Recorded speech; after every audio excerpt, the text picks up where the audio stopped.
Hey, Mystic Michaela, spiritual family. Welcome to Know Your Aura with Mystic Michaela. Today, we are talking about connecting with others when hard times hit. How do we do that? We're going to talk about how your aura is affected during hard times.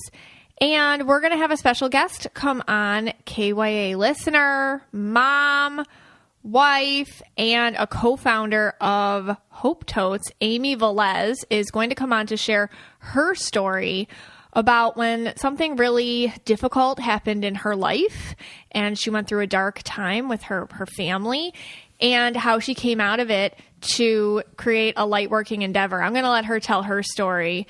And she's my cousin. But first, hey, Scotty. Hey, guys. And she's come all the way from Buffalo, New York. Buffalo, hometown. Yes. And she is in our green room right now. We haven't had a guest in a while. So the green room needed a little sprucing up. Mm-hmm. And she's doing that right now. She's got Buffalo Bills colors up. So it's red and blue in there. Same as my aura.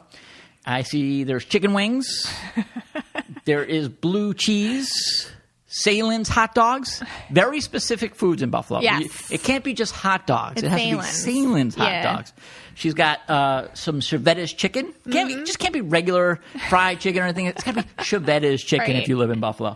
She has some beer, but it's Labatt. Yeah. It has to be Labatt in Buffalo. It cannot be just anything else, right? It has to be Labatt. Yeah. I think there's one other acceptable beer up there. I don't know. We argue about this. I think it's Molson. I was always Labatt Blue Light was what I always got back in the day. Okay. You just go up to the bar, Blue Light. Yeah. And then there's no ranch in there. No, that's blue gross. Cheese only. Yeah. And it's Marie's, right? Is it Marie's blue cheese?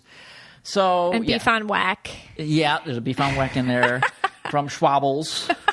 So yeah, it's a Buffalo thing. Charlie the Butcher. Oh, is it Charlie the Butcher? Yeah, Schwabel's is big too. I think Schwabel's is big both. too. Yeah. Those, you can go to Schwabel's or Charlie the Butcher. There's sometimes you can do like two things there, but usually it's just like one thing. Usually That's just one acceptable thing. Yeah, and that was my problem, because I grew up on Long Island, right? And I know nobody really cares about this; they just want to hear Amy's story, but. She's getting ready, so we have time. She's busy. She's busy right now. She really is. Yeah. Yeah. So I grew up on Long Island, and then I went to college, and I went to Harvard, but I also went to the University of Buffalo. Right. And it was after college I kind of stayed there, and then obviously. I got in with the locals. You got in with the locals, like me, I guess. Right. And when I worked at Domino's Pizza with a master's degree. Right. I worked at Domino's. Say that a couple times. I worked at Domino's Pizza with a master's degree. And, people didn't understand me up there. Yeah. Because I didn't get it. That's true. You didn't go over well up there. I did not. Yeah. Because they're very set in their ways on certain things. Yeah. And I'm not that. Like, I'm set on my ways and my things, but not their things. Yeah. Excuse me. No, I am setting my ways on things, just not their things. Okay. So, when I got the Chevette's chicken, and I'd be like, this is dry. You know what you are, Scott? You're just a contrary person. I stick you anywhere, you're just going to pick whatever the contrary is. You're a contrarian. Is that a real word? Yeah, contrarian. Yes. Yeah, you are just contrary to everything. You don't really have an opinion. You're just a contrary person. No, I don't. We'd stick you anywhere if it was this is what we're all doing. You'd be like, actually, I don't think so. And it could be the best idea or the best food, and you'd be against it. I don't know. Maybe you're right, but anyway, it took me a while for people to embrace me up there. Let's just say that. A very long time. There was a long learning curve of how I operated, and it was just different from everybody else. I think even Amy for a while. Your cousins, they just didn't know what to make of me. Well, the first time, do you remember the first time you met them all? Oh my God, do you remember? It was at a bar, wasn't it? Yes. Yeah. It was on St. Patrick's Day. Right. And we had just started dating. Do you remember this? Vaguely, but yes. We had just started dating. I was working at JCPenney's. Okay. This was before cell phones. You were so nervous because I'm like, why don't you just come meet everybody at this bar? It's St. Patrick's Day. We're going to a bar in South Buffalo. Yeah. And everybody was going to be there. And you were so freaked out. Really? You were really scared. You kept calling me on the landline at Penny's, behind the register. I kept getting calls. Yeah. And I'm you don't have to come, dude. Saying? I didn't want to go. You were just should I come? I don't know if you thought like this meant you were forced to marry me now or something, because we'd only been dating for like 3 months, and I'm like, and I was just like, dude, whatever, just come to the bar. Like, it's St. Patrick's Day, and we're going to an Irish bar in South Buffalo with my family. Well, that could be it too, because that's another Buffalo thing, and we've talked about this. My time in Buffalo was mostly in the North towns. Okay, that's true. The South towns is that's like almost like going to Australia. For Buffalonians, you might as well get on a plane and go to LA. Is South Buffalo like South? I don't even. South Buffalo. South Buffalo. South so Buffalo. Like the Irish section. Yeah, it's not like the South towns. It's before that, but you might as well. I mean, you might as well just go to LA. You came in, you had the most fun of anyone. Yeah. You met Amy. You met everybody. Yes. And you had you had so much fun. I mean, St. Patrick's Day is probably my favorite holiday. Yes. Other than Kentucky Derby Day. That is my favorite day. Everyone's Irish on St. Patrick's Day. Yeah. And no, you had the most fun, and you loved it. And you loved just because everyone's just so, my family's very calm, that side of the family. I remember it being and everyone's just drinking, and you're like, okay, these people seem cool. Yeah, I will say one thing I do truly miss about Buffalo is St. Patrick's Day. Yes. They do it. They know how to do it up there. They sure do. South Florida, you don't know how to do it. I'm sorry. But Buffalo, they do. They know how to do it. It was very just chill. Yeah. And Amy's only 6 months older than me. So, like, we've kind of grew up the same age, Yeah. So, yes, that's the first time you met her. All right. Well, anyway. And now she's in your green room. Yeah, who would have thought that? All right. The other thing I want to get to before, she's still prepping, whatever. Yeah, she's busy. Yeah, she's got the wings cooking. Just put up a Josh Allen poster. Wow. Like, yeah, that's coming down. Okay. I think I'm going to leave it. No, fine. Well, I didn't know this, but a listener DM'd me. Sometimes that happens. Yes. Yeah. Once in a while, I get a DM. It really goes to your head. Yeah, and it does. Just so you're aware when you DM them. Right. Yeah. Be careful. It's a real ego boost. It was probably from like 17 weeks ago. Because I forget to check. And then I got like hidden messages. Like Instagram's playing, they toy with me or something. Like there's hidden messages and stuff personal. Now. But anyway, and they told me this is our 200th episode. Yes. And my response was like, yeah, that's such a 3D thing. We're 222 episode. Yeah, we'll do our real celebration on 222, which will not be a real celebration, but yeah. We had a big one for 111. Did we have a big one? Yeah. But I wanted, I had this book in the house. Oh, yeah. It's called The Angel Numbers book by Mystic Michaela. And I have like... Who's that weirdo? Yeah. I don't know, but I have so many copies of it. Like, Simon & Schuster sent us like 50 copies, and then I bought on my own. You just keep buying them at $5 and below. I mean, I must have bought at least 100 copies by now. Probably why the book's doing so well. But anyway, I wanted to look up Angel number 200. Yes. Not, just for the fun of it. Well, because you're a contrarian. Right. You want more emphasis on the 200, on the 100 numbers instead of the repeated. Yeah, because, I feel like the 100 numbers don't get any play. They don't. Like 111 gets play, 222, 333. You're like, what about 200? What about 300? Yeah. What about 400? Not 900. I've never even heard anyone even mention. Exactly. Bringing it. We're going to bring it to the forefront. Here it is. Reading from this incredible book. I recommend buying it on Amazon, simonschuster.com. But all right, 200. Good luck. You make your own fortune in life. I love that. That's a great one. Yeah. Yeah. Should I read it? Yes, read it. I will try my best to read it and not botch it. Okay. You have been working hard in life. Sometimes it's necessary to expect good things to come out of it, not just more hard work. Your angels... That's like Phoebe, I guess, right? Yeah. Your angels want to send you that lucky break, big opportunity, and moment of respite. But you have to believe it's coming. Write down something you would like to manifest and place it in part of your home where you see it often. Okay. So I like that. I think everyone should do that right now at home. Yes. Get out your piece of paper. It's like your homework right now. And put it somewhere where you can see it. Yeah. If you have a red husband or boyfriend, maybe hide it. But other than that, put it out. Well, yeah. Do you understand? It's like, not everything's just more grinding. Sometimes we can just enjoy where we're at. I feel with Phoebe and me, it is always a grind. Yeah. So if you're new here, that's got Spirit Guide, and they have a like an endless war. Yeah. So I feel that this one doesn't apply to me.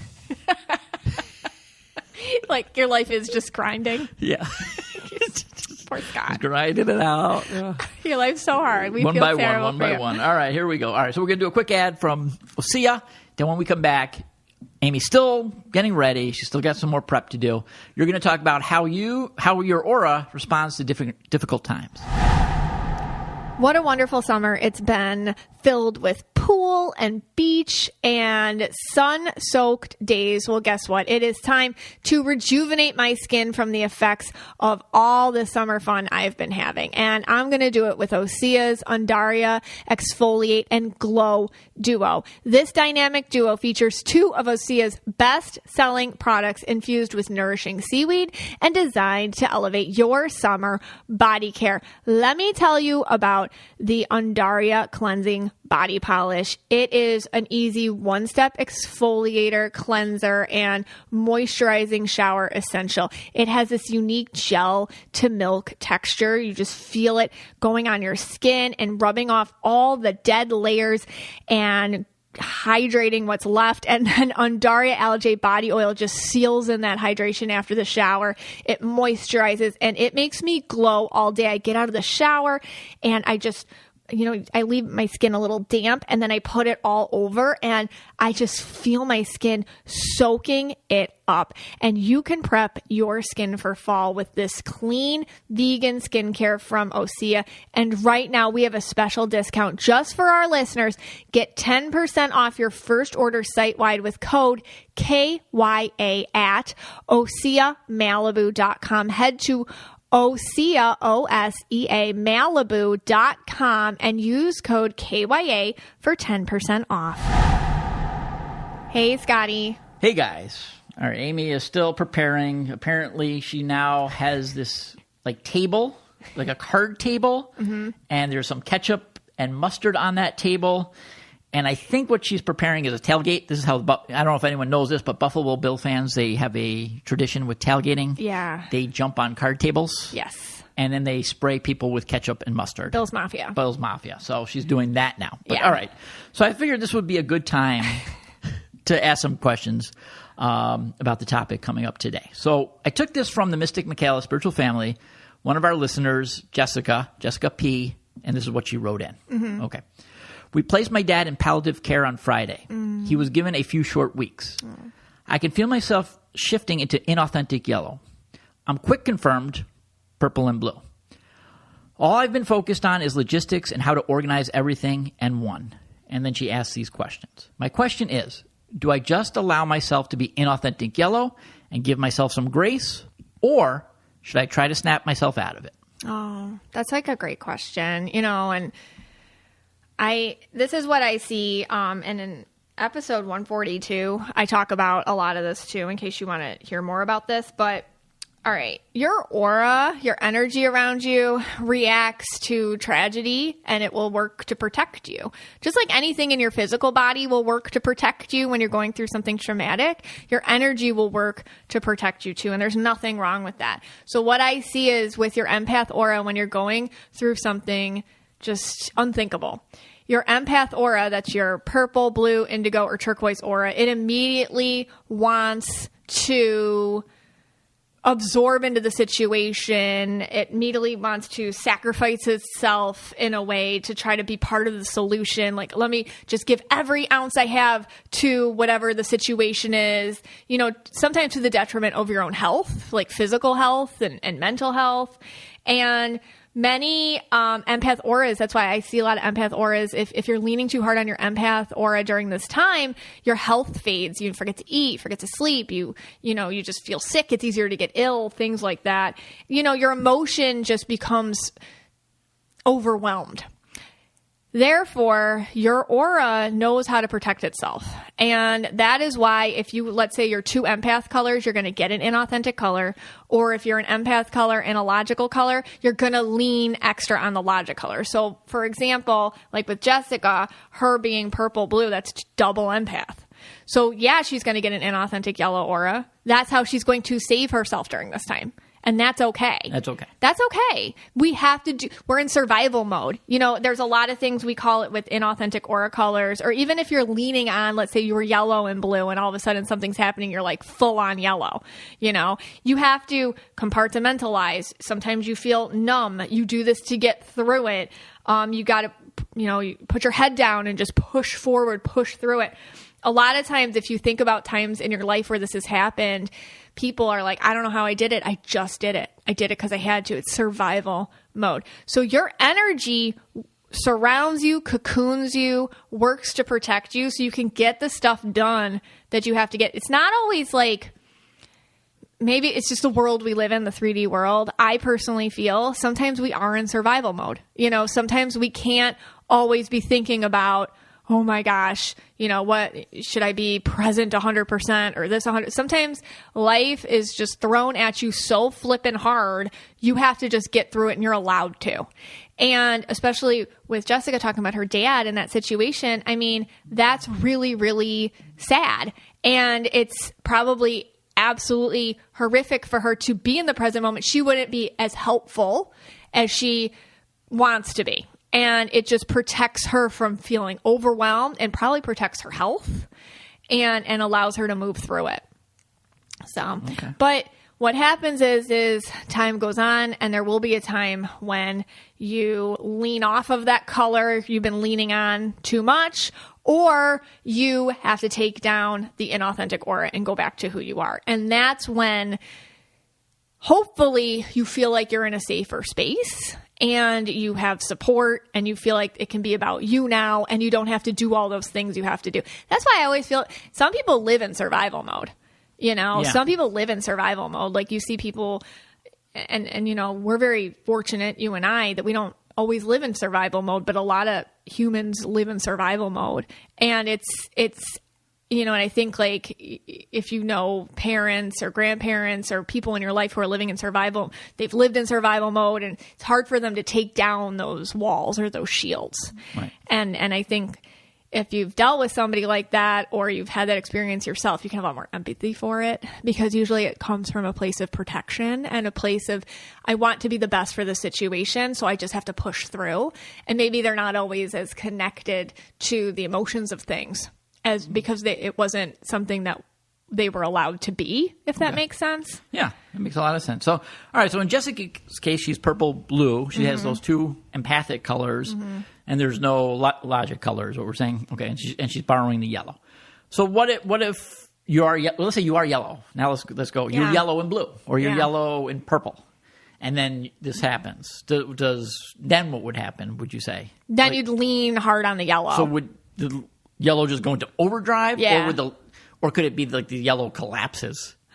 Well, what I normally see is just using yellow as an example, yellows who are already yellow, and they're the ones that, it piles on them. So they're going into yellow or overdrive. And I think it's harder to I'm talking to yellows now. I feel like if you're yellow and you're going through something, 100% you are all the way yellow. Yellow meaning organized, on top of it, in charge of everything. The one who's making the phone calls, the one that's organizing all the paperwork, the one that's in all the logistics, the one doing all the things that everybody else can't do or doesn't know how to do or isn't in the space to do. And everybody, if you're yellow and you've been living your life like this anyways, everybody just expects you to do it. Like, oh, you'll do it, right? And you are used to being like, yep, got it. So what I see with yellow auras is it's harder to step away from that. Actually, I think it's harder. I would say it might be easier to drop an inauthentic aura than it is to lean out of a color that you already are and let the other one push forward again. So if you're yellow blue, for example, and you're going through something, it's hard to I'm going to take a step back from the yellow and let the blue come forward. I feel like that's harder. Okay. Versus if you have, everything's relative, but versus if you're purple blue and one day you're just like, yep, I'm done with the yellow. I think that's a little easier actually to drop a color that's not yours. Easier with quotes around it. Everything's hard, but yeah. Okay. And what if you're sometimes we do get yellows that are yellow, but they don't fit the mold, where everything's organized. Yeah. And then they kind of get. So what about them? Would this thing just totally fall apart and then, or no? Sometimes I'll see yellows. I'm assuming that could happen. Yeah, yellows are funny because you kind of have one thing that you're usually, there's a quintessential yellow that's the Martha Stewart yellow, right. You know what I mean? But then there's yellow auras and usually there's it's just one area of your life. You're really good at the social calendar or you are really good at juggling a lot of things at once. Like some yellows like push the limit of their yellowness to the fact where they like pile so much on their plate and they can juggle it all around. Those ones are the ones that run the risk of it collapsing. And you know when you're a yellow and you're doing too much when all of a sudden you're late for things. Or, oh my God, I totally forgot about that.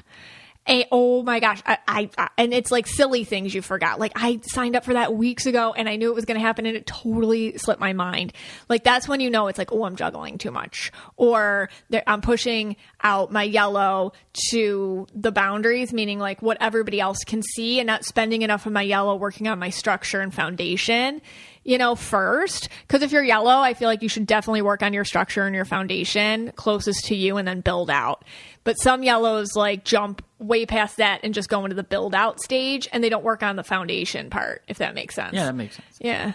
So like they can build a fortress, they can build their yellow wall around themselves, but they don't work on like what's inside. You really got to work on what's inside first and build out. But that's just yellow tips randomly. But yeah. And what about, I don't know, greens and the reds? Greens, I would say like if you're already green and things are happening, it's the same. It's like go mode, you're kind of a support system.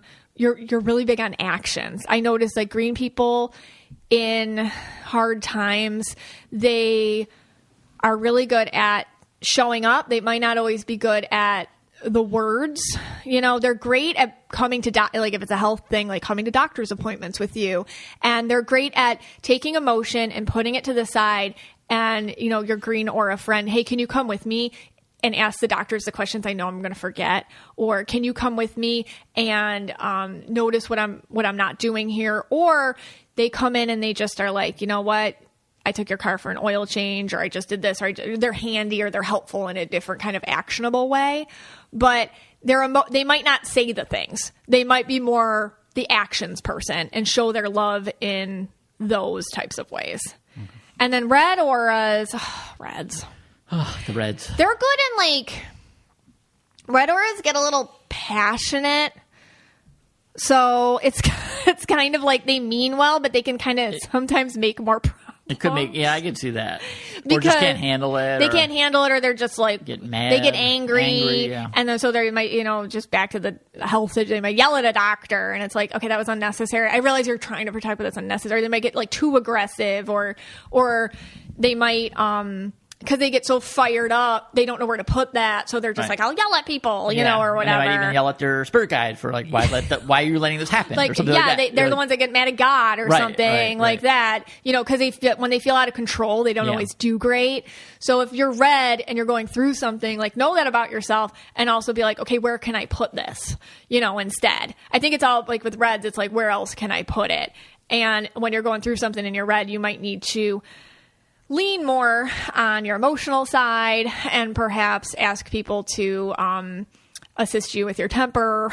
I don't even know. Like reds are, I think because I've known so many reds and have gone through things like in my own life with red aura people, I could be clouded by my own experiences in a way. Okay. But I noticed that red auras just lose it a little bit, and that's a hard color to lean on. Yeah. I would say put them to work. Be like, hey, I need a ride. Can you be in charge of rides? Can you get the meal train together? Hey, we need donations because this person, can you be in charge of the GoFundMe?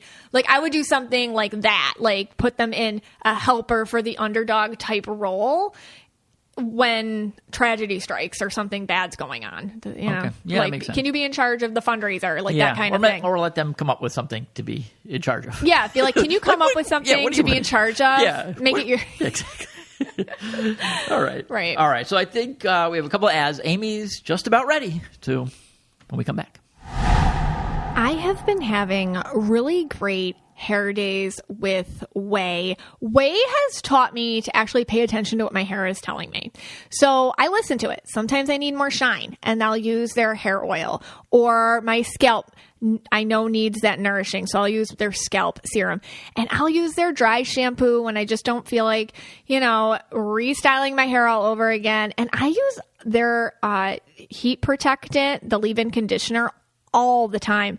And then every once in a while, it's just that buildup of product, and I need their detox shampoo, which is seriously the best feeling ever in the shower when you start using it and you just know it is taking your hair back to its natural, healthy state.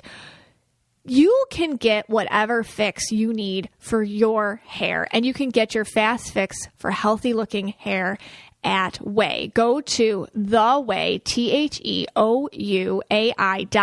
and use code AURA for 15% off any purchase. That's theway, THEOUAI.com, code AURA. Hey, Mystic Michaela spiritual family. Welcome to Know Your Aura with Mystic Michaela. I am talking today with wife, mom, MMSF member, and my cousin, Amy. Hey, Amy. Hey. How are you? I'm good. I'm so glad that you came on. I already told you this, but just to tell everybody else, I do so many readings, and when people go through something that's just the unthinkable, I feel like a common feeling is to feel like you're on an island all alone, very isolated, and you've been there, and you're so humble, and you're just so well spoken about what you've gone through. I thought Amy could come on and just extend that lifeline, that little lifeboat out to anybody that's on an island all by themselves. But do you know your aura? I think I do. I have a cousin that may have told me. Yeah, right. Wait, I have a question. Like, as a kid, what was your favorite color? Wasn't it red? It was red. Yes.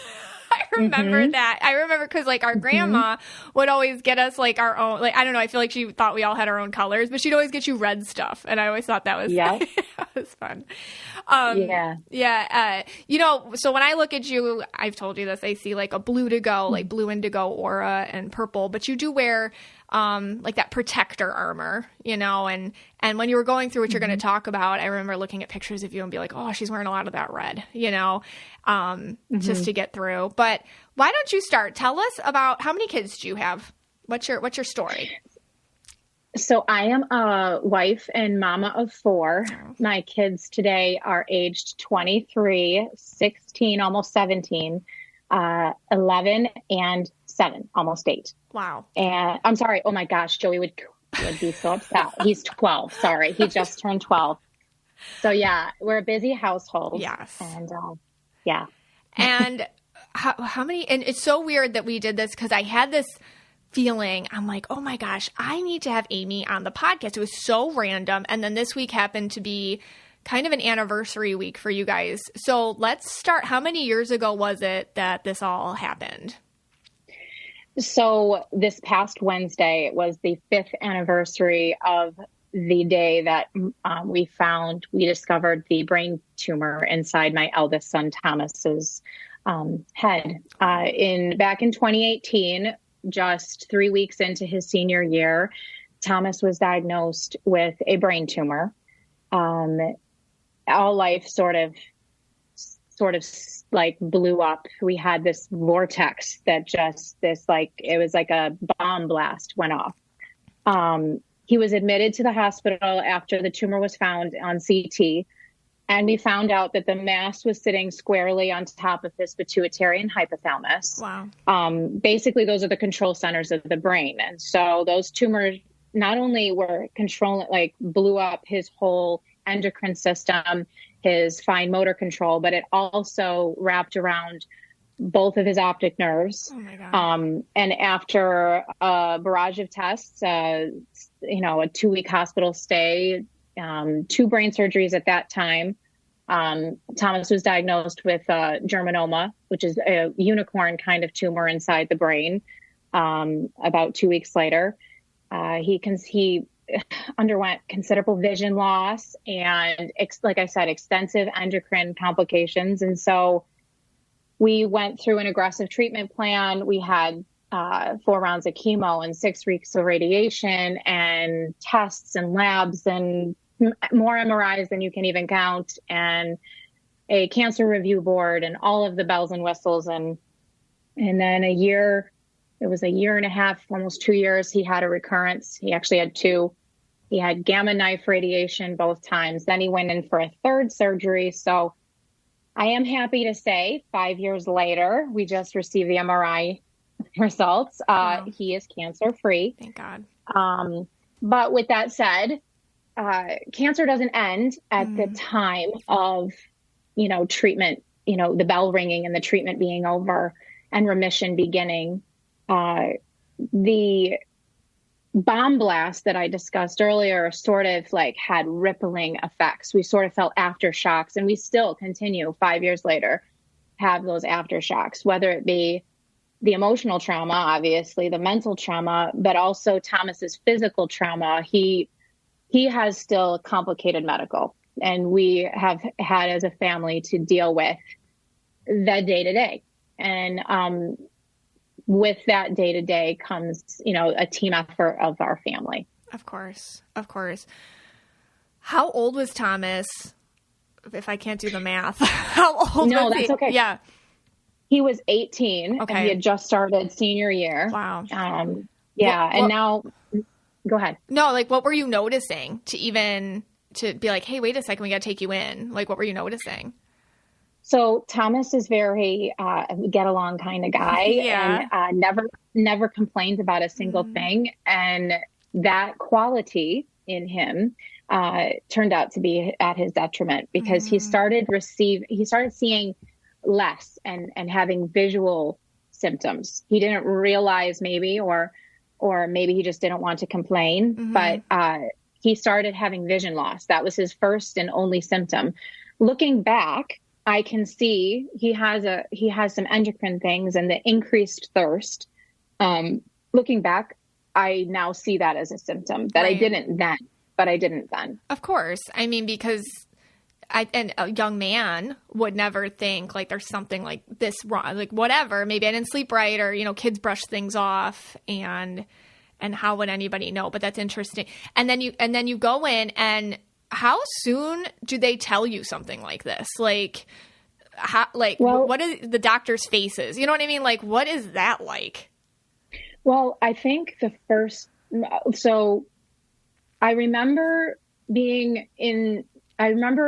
I picked up Thomas just from school, after school to go get the CT. And I had at the time, 7-year-old Joey, with me, because I'm a mom, and I had to pick up a million kids after school, and then we're going to rush home I think we actually had a concert that night, one kid concert or a kid meeting or something. There was something going on, and I'm rushing, and the CT was taking a little too long. I knew it. I just knew it in my spirit. I was just like, something's up. And I remember the feeling of Joey's little hand in my hand as they called us back to talk to the gentleman, the radiologist that was going to look at the scan. And I could see the screen, and I saw it. I saw the tumor. Wow. And I remember having that feeling like, okay, they're going to pull. I have 2 empathetic boys, and they're going to pull every bit of response from my face. Yeah. And I have a hard time with keeping my face together.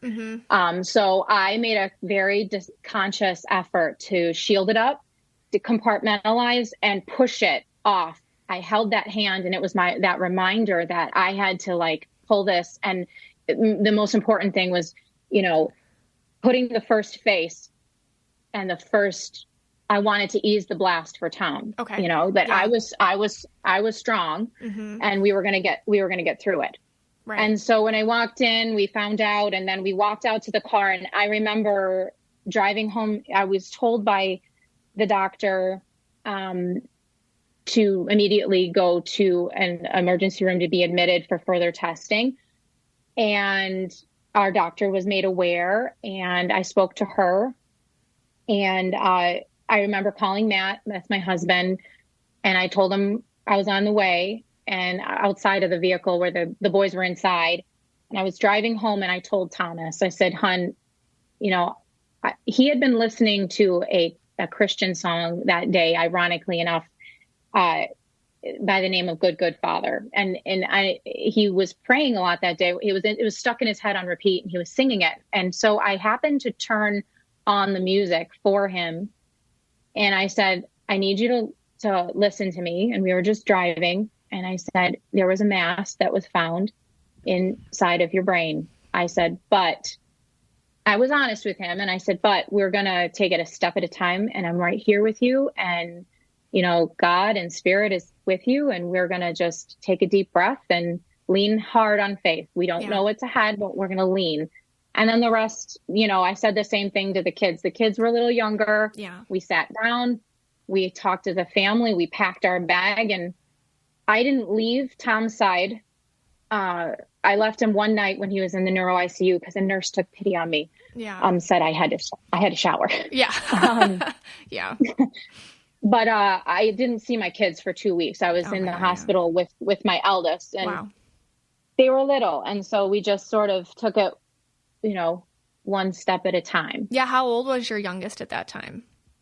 She was 2, and she turned 3. Oh. She turned 3 the 2 days before he got released from the hospital. Okay. So you really had to focus on that kid. You had to focus on Thomas. That's what you had to do. Yeah. Wow. So you're in the hospital for 2 weeks. What do you hear? What don't you hear? What helps you? What's a standout moment for you at that time? So I'll tell you, I had called a few close friends to pray and just to, be with me, because I was trying to keep myself guarded up and shielded up and not falling apart quite yet. Mm-hmm. And my friend Colleen, I've known her for as long as I've known my husband, so a very long time. And I called her and I said, hey, she has intimate awareness of how to deal with a medically complicated son. And so I said, hey, Colleen, this is happening. And she goes, okay, I'll pray with you. And in a few hours, I'll be over. And I said, okay. And I didn't know what she was doing, but she didn't want to impose on us, but she wanted to put herself, insert herself into the situation to show support without being pushy. And she dropped off a care package at the nurse's desk, and I immediately called her and I said, get over here and hug me. And she did, but she was so kind. She didn't want to overwhelm me. Yeah. It was just something to wrap me up in love. And basically what she left me was a care package and for me, the caregiver. Yeah. It was a medical binder, so I could start immediately organizing Thomas's care plan. And that allowed my mama mind to do something actionable that would help me help him. And it made my mind calm because I could organize, I could figure out, I could, think out the questions for the doctors in the middle of the night. There was a notebook for my thoughts. There was a appointment planner. There was a 3-hole punch where I could immediately, because you're given so many pieces of paper and you just shove them everywhere, and you're not going to a office supply store. Yeah. So that medical binder was in there. There was a blanket for me and slippers for me. And because she knew I was going to be in those waiting rooms all by myself. And so, that was one thing. We had meals and meal trains, and people I didn't want to eat. Yeah, and I was like, I'm hungry. And I'm like, I'm not hungry. I want to focus on Thomas, my kids. I would come, I would have my friends drop off meals for the kids. And then too, I don't want to eat. So what do? They bring me they're inserting themselves. I didn't want to ask for anything except prayers for Tom. I didn't want anything except him to be better. So it's hard. That's interesting. You felt like I'm not allowed to ask for anything except my kid to get better. Right. Wow. I didn't want anything. I mean it sincerely. And I know that sounds silly because obviously we needed more help than ever before. But it was just very difficult for me to receive it. Although looking back, that love helped us stay up. That's so incredibly I'm getting really emotional. That's so incredibly relatable. As a mom, it's I can't ask for anything because it's I'm in this balance with the universe and I just need any good intention. Anything has to go to my kid. So everything. You're so deeply emotional as a person, and you're the type of person like, let me absorb into you. Thomas, let me give you every ounce of who I am. You know, that's just how you are energetically. I talk a lot about how sometimes when we go through things, we wear like an inauthentic aura color, you know, and it sounds like you had to do that to get through it. Would you agree you had to put up some energy just to power on? 100 gazillion %. Like I definitely, because I remember the feeling when treatment ended. So it was like the focus changed. It was like the reverberation, like the wall came down and I could feel like, whoa, it all rushed in. I didn't want to take, everything was finite now. Like I didn't want to take 1 second for granted, and I didn't want, everything felt fragile. And I was like, I can't live like this all the time. I knew I can't live like this all the time with the walls up and and I felt like I wasn't wearing my own skin. It like I needed to feel the trauma. I still don't think I'm there yet, but we're getting there.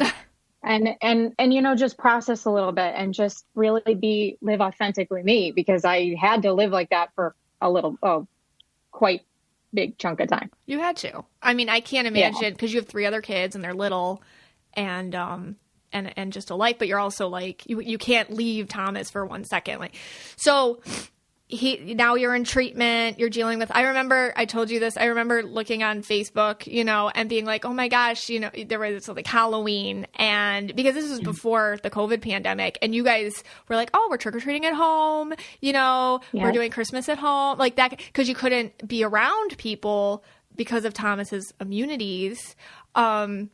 How did you embrace that time? I guess, how did you take any sort of joy out of these moments, I suppose? So what are your suggestions for people too, or just tell us what you did? Well, definitely. I was given the advice by Colleen again, to weave in happy memories when you could. Wow. And at the time you're like, how could anything be happy during this time? This sucks. And but looking at the 3 faces that were also growing up through this, you know, last 5 years, I'm happy that we did. Little things like, because they had to lose a lot. Like what you don't realize is cancer isn't just the patient, and it isn't even just the caregiver. It's the siblings, it's the friends, you know, it's these spiral effects. So we did miss out on things because we had a medically complicated kid, and we wanted to, and through a pandemic, by the way.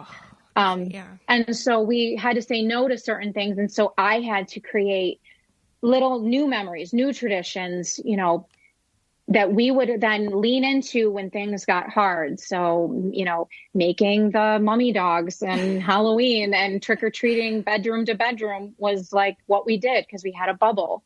And Christmas, Thanksgiving, we had a friend that inserted himself within our lives and gave us our Thanksgiving, and we FaceTimed family on Thanksgiving. And, you know, that was hard, but we did it. And it was a peaceful stay in your jammies. You know, we made traditions. And then Christmas, again, it was little things like, all right, Thomas had lost his hair by that point. So I found everybody got matching jammies with hoods. Oh. And now to this day, every Christmas, the kids are like, we're all getting jammies now, right, Mom? And I'm like, yep.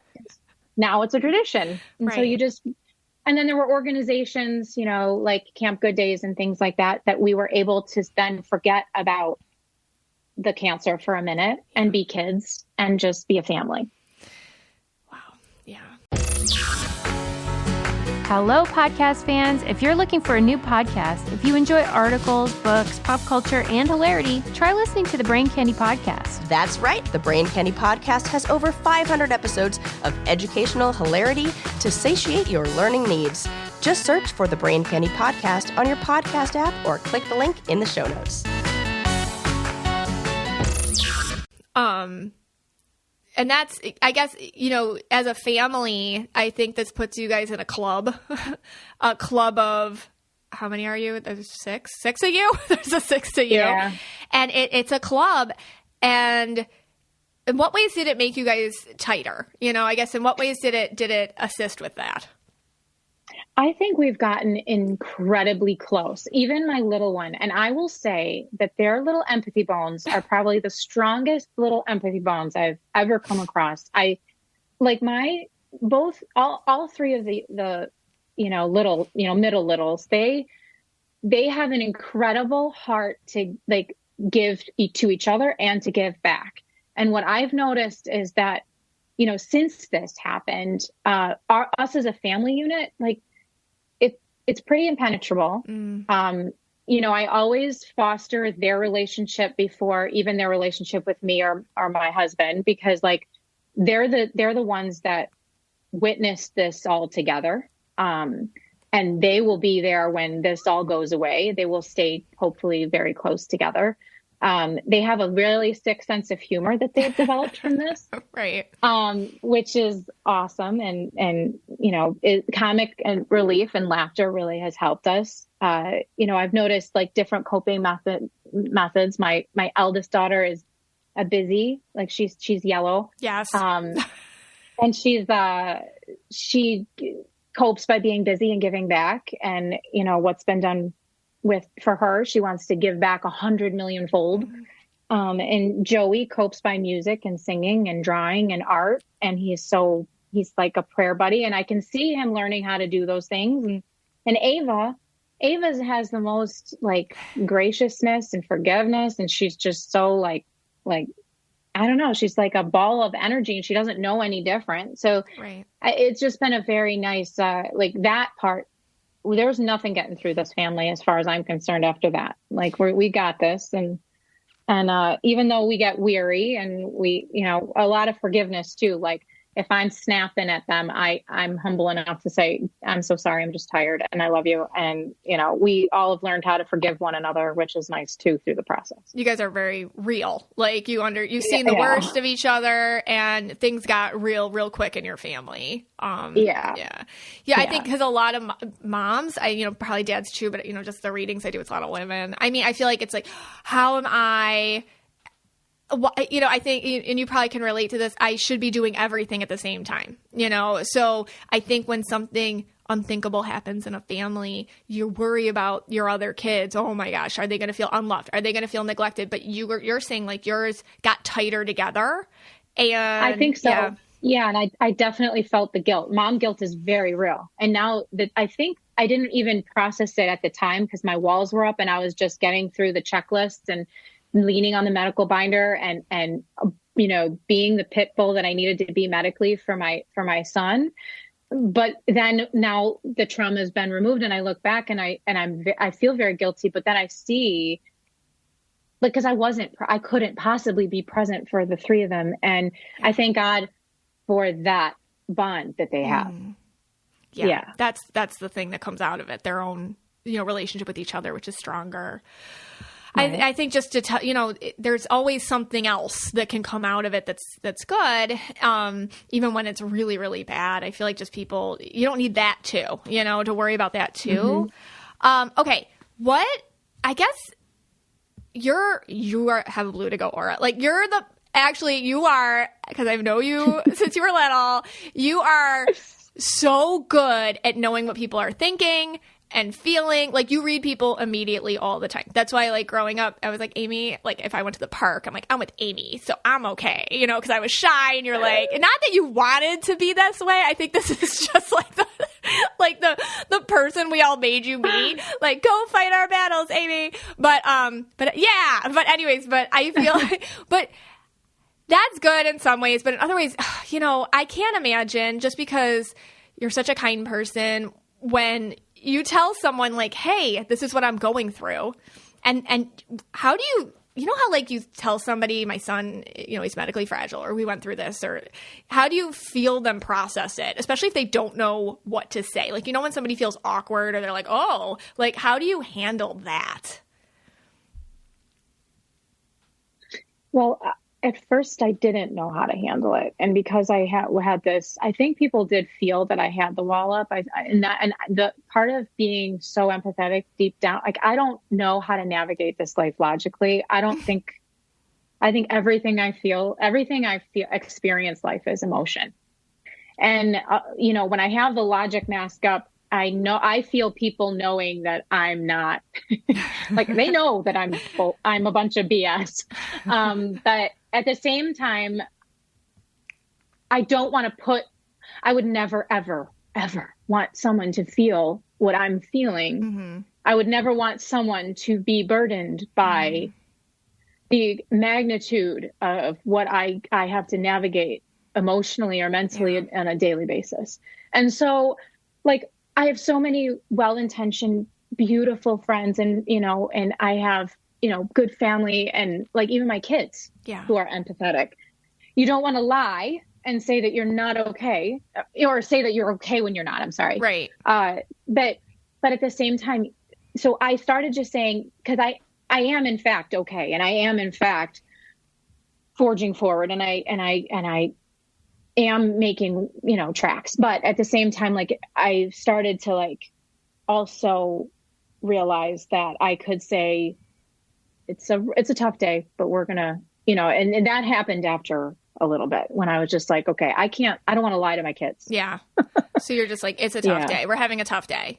Or it's a lot to do. We're having a tough day. But we're moving forward, which is the truth, Because I can't imagine, like, your need, because you're just a protector, to protect other people from feeling what you're feeling, which is not your responsibility, but it happens, It does, assume. And especially when you're going through a hard time. Like, so instead of talking about the negative, I would just immediately flip it because it's easy to do, because we were so darn grateful for everything, and the fact that Thomas was still with us. And we are very aware that doesn't happen.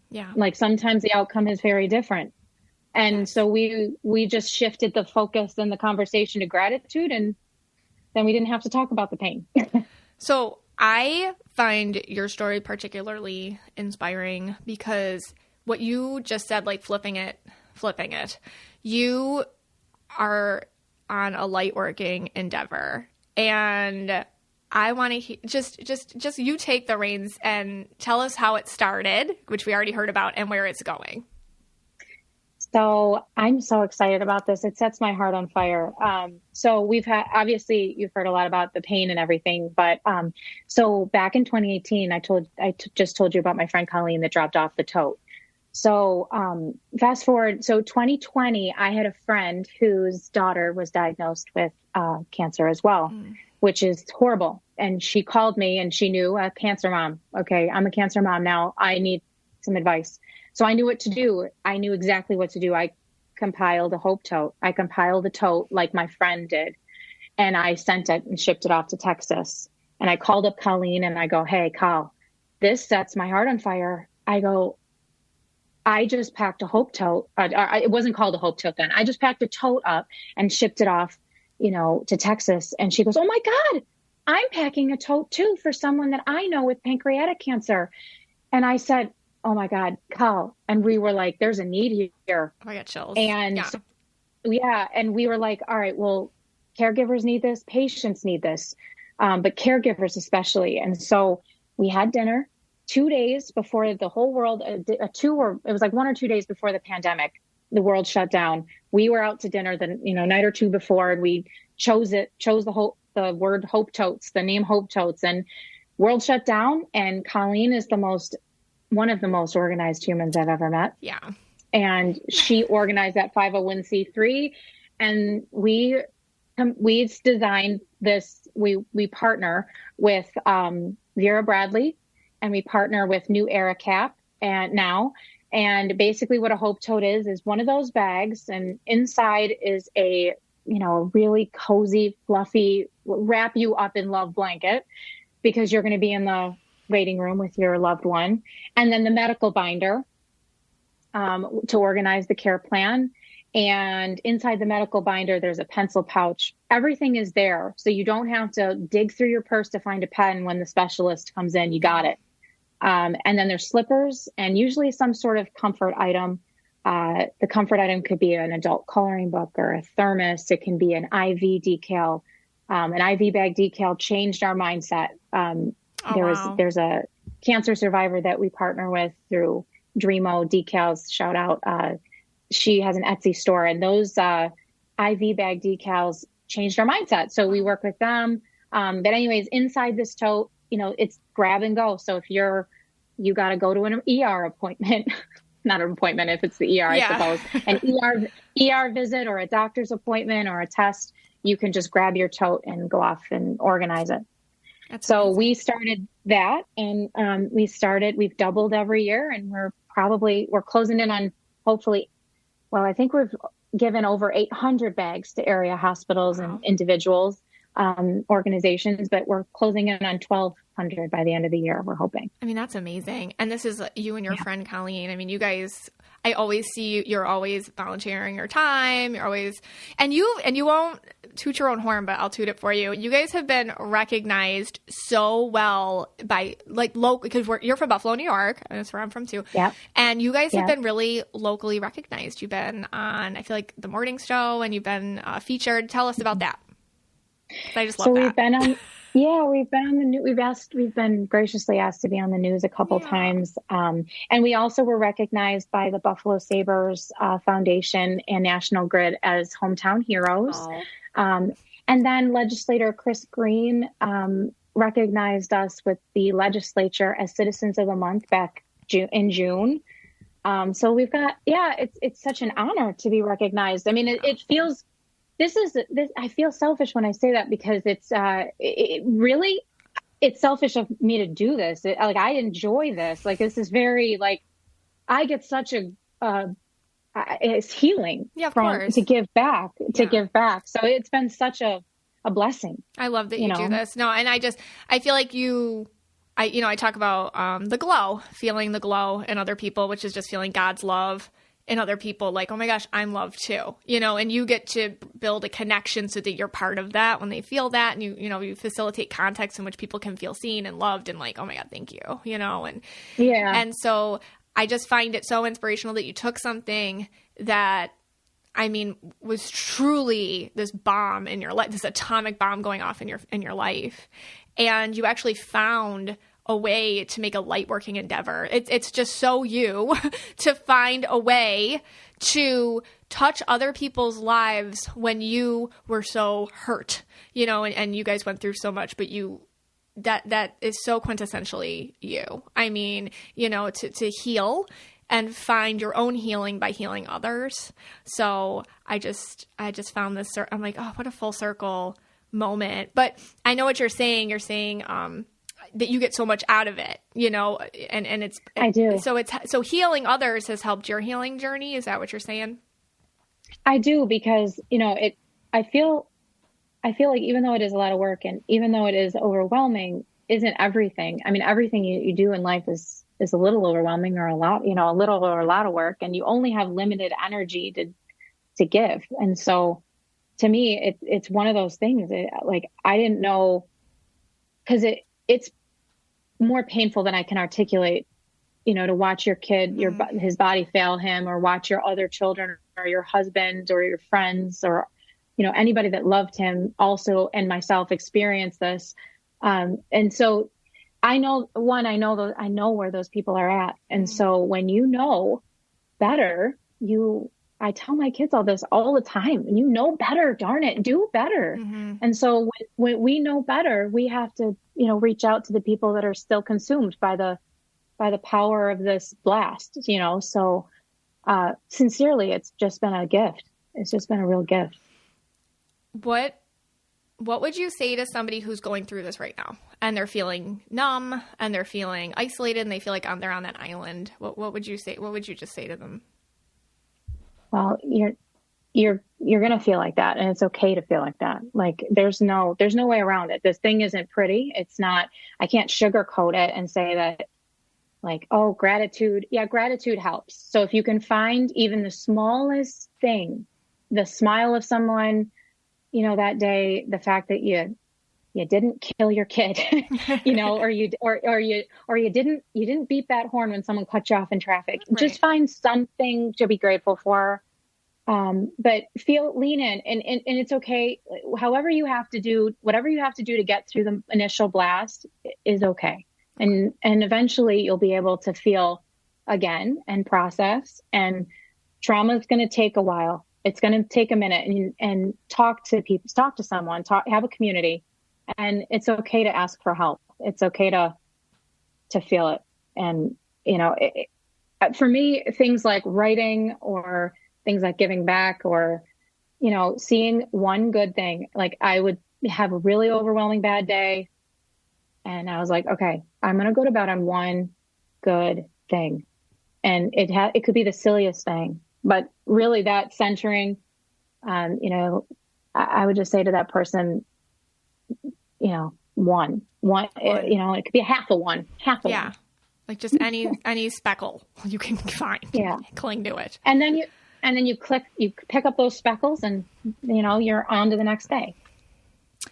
Amy, thank you so much for telling your story. I mean, this is a vulnerable thing. This is your real life, and that's something that you deal with every day. Like you just said, this week, was your every 6 months, you got your follow-up appointments. And this is, like you said, this is something that we live with now, you live with over there. So I'm just so grateful for you. I know everybody else is too, for you sharing your very vulnerable story. Where do we find all the Hope Totes info? Well, we're on social media, predominantly. We do mostly give our totes out to the Western New York area because that's where our donors are. But you can reach out. All of our information is at hopetotesbuffalo.org. And also you can find us on socials at Hope Totes Buffalo. And on Twitter or X, whatever it is now. Yeah, whatever. It's Hope Totes Buff. We're also on LinkedIn. But yeah, reach out to us, follow us. We got good, at least, for good news and stuff like that. And there's also places to, donate or request a tote. It's only getting bigger. I'm excited. I'm excited too. Thank you so much, Amy, and I love you. I love you so much. Thank you for all you do, man. My kids aura explain like you would not believe. I love your children. Because